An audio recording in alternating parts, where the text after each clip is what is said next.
Bom dia, meu nome é João Nogueira, sou advogado e neste vídeo vou falar sobre a antecipação das férias individuais nos termos da medida provisória 927.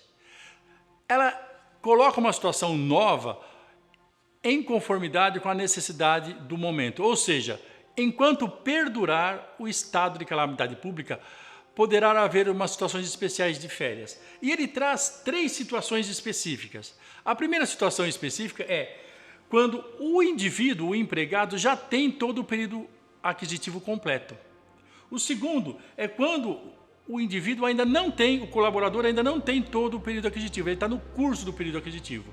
E traz uma terceira situação, que é aquela em que o período aquisitivo ainda nem começou. Vou tratar agora dos 3 distintamente. Primeiro, o empregado que já tem o período aquisitivo completo, ele sai de férias, normal, recebe o aviso normal, só que agora os avisos podem ser 48 horas antes, não precisa ser 30 dias antes.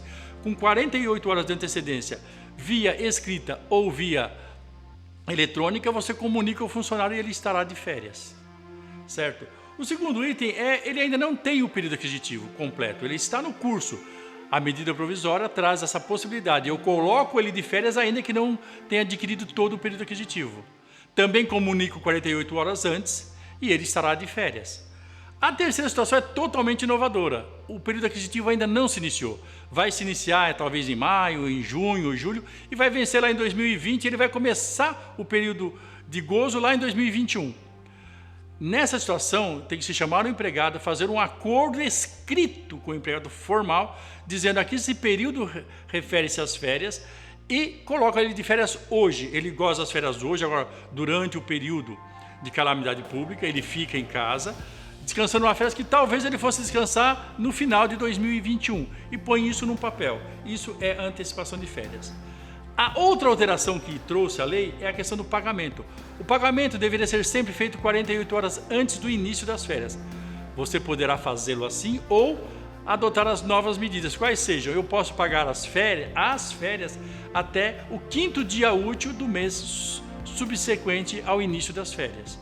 Quanto a 1/3 constitucional que a gente paga nas férias, eu posso pagá-lo até o mês de novembro, quando se paga a primeira parcela do 13º salário. Ou seja, o pagamento não será tudo de uma vez, ele pode ser antes, mas eu posso pagar as férias no 5º dia útil e 1/3 lá junto com o meu 13º. Uma outra situação que é comum é o empregado pedir o abono pecuniário, ou seja, vender 10 dias para a empresa. Aí o empregador pode ou não aceitar. Se o empregador não aceitar, não vai vender, acabou, não tem problema nenhum, as férias ficam do jeito que está programada. Se o empregador aceitar vender os 10 dias, ele pode pagar junto com o 13º, o que é uma grande novidade. Também temos a situação da rescisão contratual agora nos próximos meses, outubro, novembro ou antes. Como fica? É óbvio, se eu não paguei todas as férias ainda, eu devo complementar e pagar o que eu estou devendo junto com as verbas rescisórias.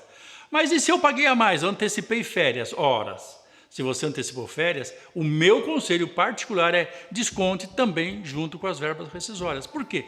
Porque você fez uma antecipação baseado nesta medida provisória no momento de calamidade pública, para que não ocorra o enriquecimento ilícito do empregado. Ele não pode enriquecer à custa do empregador. 2 itens também importantes. Nunca poderá o período ser menor que 5 dias para gozo de férias. E dê prioridade às pessoas idosas, àqueles mais necessitados, aqueles que têm grávidas, enfim, o de maior risco. É o que pede a medida provisória. E eu queria pedir aos meus clientes, aos meus colegas, aos trabalhadores, reconheçamos o momento que a gente vive, pensamos essas possibilidades de férias, inclusive de antecipá-las, e vamos lutar. O Brasil vai sair disso, isso vai passar e precisamos preservar os empregos. Obrigado.